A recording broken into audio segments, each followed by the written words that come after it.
the second ever woman to go under 7 hours. Her name is Marie-Ange Brumelot, and I say congratulations. Thank you. That was quite a race, and I mean, it's very interesting to talk about you for different reasons. You are the second woman, the first European to go under 7 hours. It should be a European record, but it seems like it will not be. And I'm quite curious to know more about why.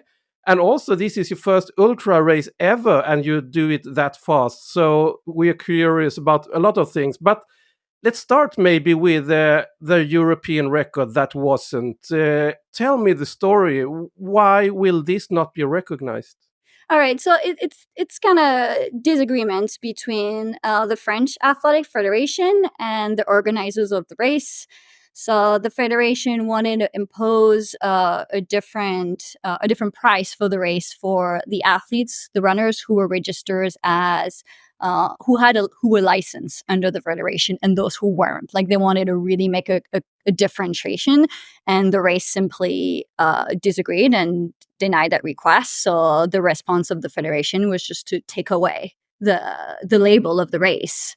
So it was not only that you had to, of course, be a member to participate in the French championships, and if you weren't, you could only participate in the open race. But this was more about how much you had to pay. It's strictly, yeah, it's 100% a financial thing, and we're not talking about. I mean, I don't know all the details, but from experience, from what we see in different races, when that rule is applied, we're not talking about a lot of money. So, it becomes a little bit frustrating on my end when it's like, well, I would have covered the cost of everything for the record to be made official, of course.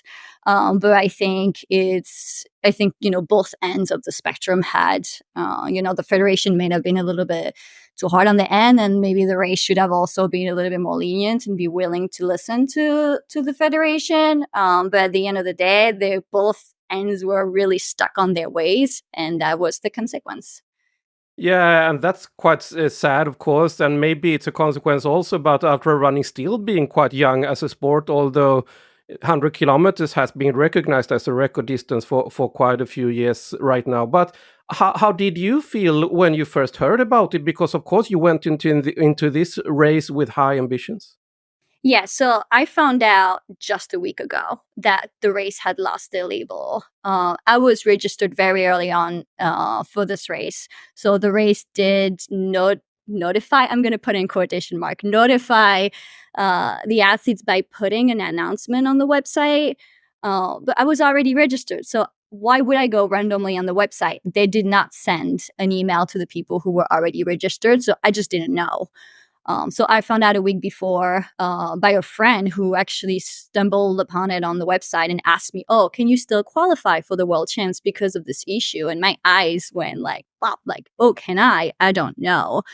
But so then I reached out to the federation, and they told me that yes, I'll still be able to qualify for the world championships. Obviously, if I do a record, it's not gonna be official. So I was aware before, not long enough before, but at least I knew, like, when I stood on the start line, that if I break the record, it's not gonna count. So it wasn't a surprise when I crossed the finish line that sure, I'm the second fastest in the history, but it's not count. It's real without being real, right? If I may say. Yeah, it must be a bit mixed feelings about that. Completely, 100%. Because if I didn't run so well and I didn't break the record, a part of me would be like, well, it wouldn't have counted anyway, so probably made me feel better about it. But if I ran really well, which I did, then it's like, but it doesn't count. So it brings you a little bit of negative feeling. But I tried to erase that from my mind and be like, at the end of the day, what matters is to be able to run well, to do it well for the first time so that I can take that with me in the future. Yeah, so let's erase that from our minds as well, at least for the remainder of this interview, because you ran 6:56 54, and that is not only the second woman sub 7 hours, but it was like 7 minutes faster than any European woman before. Tell me about the race and how you could come from no ultra background and still run that fast in your first race. So yeah, the whole idea of the 100K, I was a little bit frustrated with my performances in the marathon and how training was going. I needed to do something different, and I really thought for whatever I thought I could run longer, and I thought I could be good at it, and I was willing to try and fail, but I really wanted to try to see if I was right. Because I also know that you had 6:56 in your strategy already before the race. Yeah, so this whole on paper, I just looked at it on paper. I just played with the numbers, right? I did a lot of statistics, looking at what other athletes, what was the slowdown, their marathon PR compared to their 100K PR, and I just looked at data. I did a lot of research, and on paper, it just seemed like if all goes well, I should be able to run 6:56. That was like the faster end of what I thought I should be able to do, and it was very much in line with my training. This is the pace that I was able to train at consistently throughout my whole block. So I went with it. Well, we'll see if that's true. You got to try. But on paper, this is what I should be able to do. So I went in there with all the confidence that I could. And thankfully, everything worked out perfectly.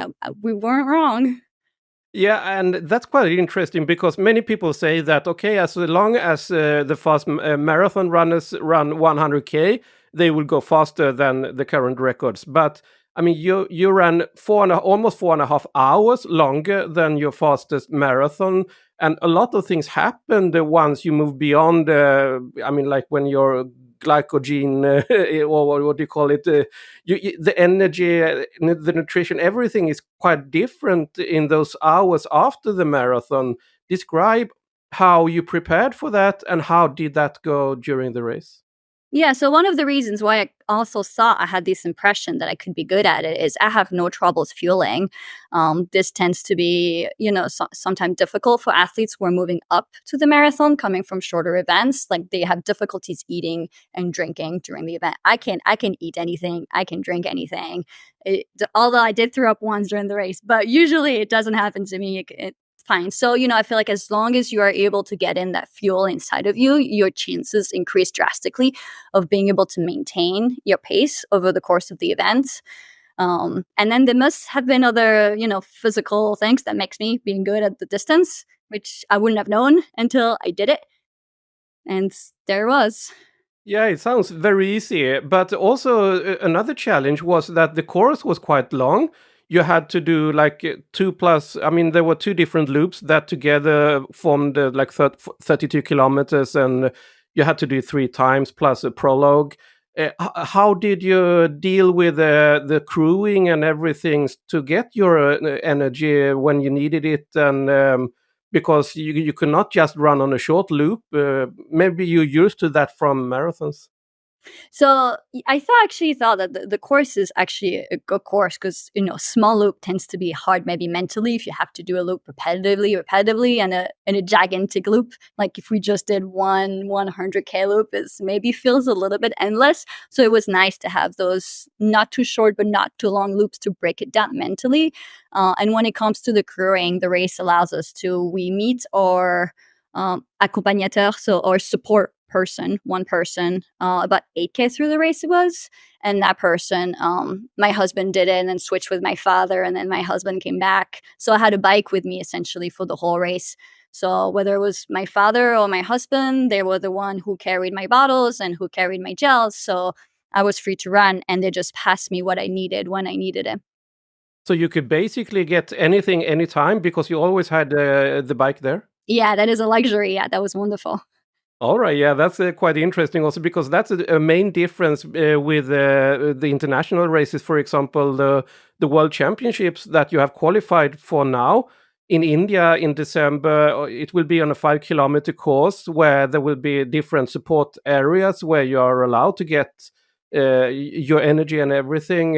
How do you feel? I mean, was that a main goal to with this race to actually qualify for the World Championships? Because I know that you have qualified before for the French team in half marathon during the pandemic, so you could not participate. But was that an important goal this time to go to India? It was the main goal. That's why I started this. I always said in my years of running, I want to make a national team. I want to make a national team, and I did it with a little asterisk, as you said, because I wasn't able to go. So, and then the world really changed, with those new shoes. The marathon got so much faster. I made a team for a half marathon. That is not going to happen again. I am way down the list now. So I needed to move up and I needed to try this. So that was the whole goal behind it.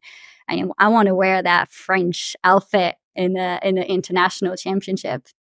Yeah, and the French team will be quite hot because the current official record is Florian Hott from the World Championship when she became the world champion. How important is the team when you go to the World Championships? I mean, it's everything, right? You go with a team, you want to represent your country.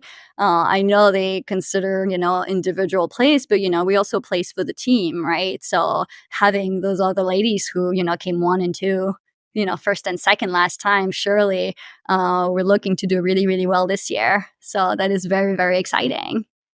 Yeah, it will be for sure. And of course, this is your first ultra. You run so impressive in your first try. And I read that when you started with marathon, you started a bit slower and then you got faster when you learned how to do it. I mean, you learned how to cope That's how I with the know marathon and how to it. prepare. How could you be so well prepared in your first ultra? That is a good question. I mean, I just did everything as I just think about it, and I don't know. I understand like this time hasn't been run by a lot of athletes, and I looked at it on paper. Like, well, looking at my marathon is 2:33. I've done this 3 times. Banged it out. I can run that all the time. So going crossing the marathon in 2:55. Through the 100K, it's like it's a cruise control. And I understand that. I understand now what is the challenging part of the 100K. It's really when you start making it to the 70K mark. All right, now you gotta work. But it felt like, even if I was challenged, but the pace was slow enough that I didn't slow down as much as I thought I would. As you mentioned before, I was hoping to run 6:56, but I understood that I don't know how much I'm going to slow down. So at the end of the day, I really hope I can break 7 hours, giving myself a little bit of wiggle room. But it turned out that it was slow enough that even when I was tired and struggling, I was running quick enough to still run that time. Yeah, we'll see what that may be when you give it a few more tries, because you already have a world record since before, a Guinness World Record, as I understand it, together with your father, the fastest combined half marathon by a parent and their child together. Tell me a bit about that. Oh, that was a wonderful experience. I think it was last year in Brooklyn. My father came, and we ran the race, as you said, to clock the fastest time from a parent and child. So we each ran the race on our own, and they combined the time once we finished. So he ran 1:31, and I ran 1:13, and that gave us that record by a large margin. Since then, it's been taken from us, so we're gonna give it another go to get it back. We'll probably do that at some point this year, which I look forward to as well.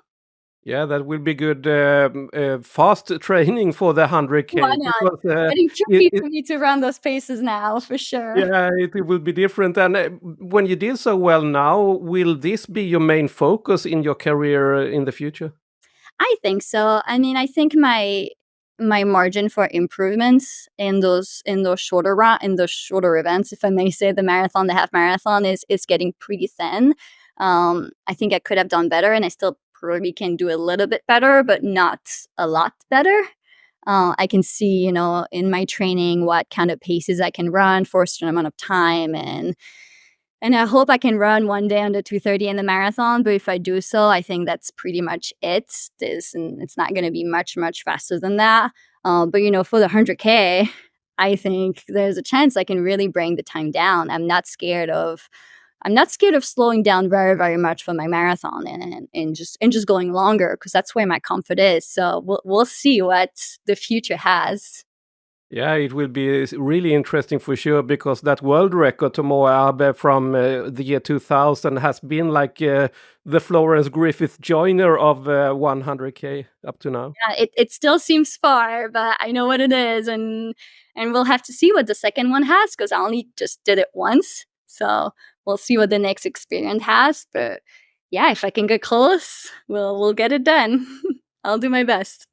Yeah, we will follow with interest. For now, we say a big congratulations to a fantastic performance. Thank you. Thank you. I'm really excited about it.